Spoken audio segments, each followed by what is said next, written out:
For physical and environmental controls, there are two topics for that, which is the physical security controls and the environmental security controls.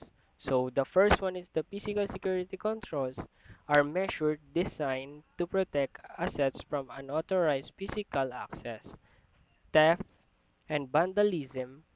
These controls can include locks, security guards, surveillance cameras, and access control system.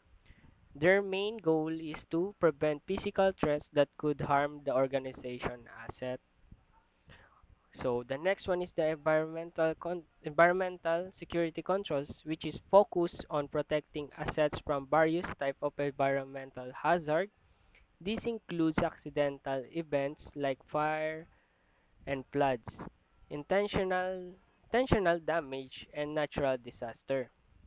Measure can include fire suppression system, water sensor, and backup power supplies to mitigate the impact of power disruption.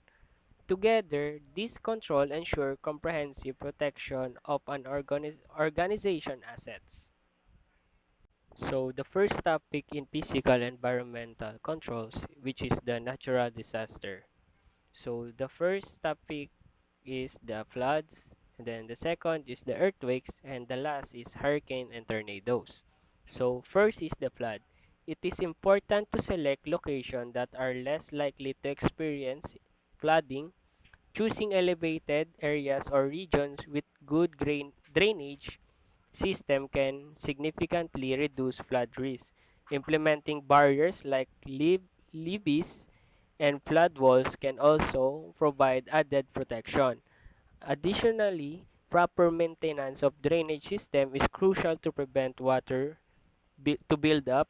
These measures collectively help safeguard assets and infrastructure from flood damage. Then the next one is the earthquakes. Properly securing equipment help prevent it from falling or being damaged during an earthquake. Using bracket and strap to anchor heavy furniture and equipment to walls can reduce the risk of injury and damage. It also essential to use earthquake resistant building materials and design. Regular inspection and maintenance can ensure these measures remain effective. By taking this step, the potential impact of the earthquakes on assets and personnel can be minimized. Then the last one is the hurricanes and tornadoes. Strengthening the structure can help it withstand strong winds. This includes reinforcing roofs, windows, and doors to prevent them from being blown off or shattered. Installing storm shutters and impact resistant window can provide additional protection.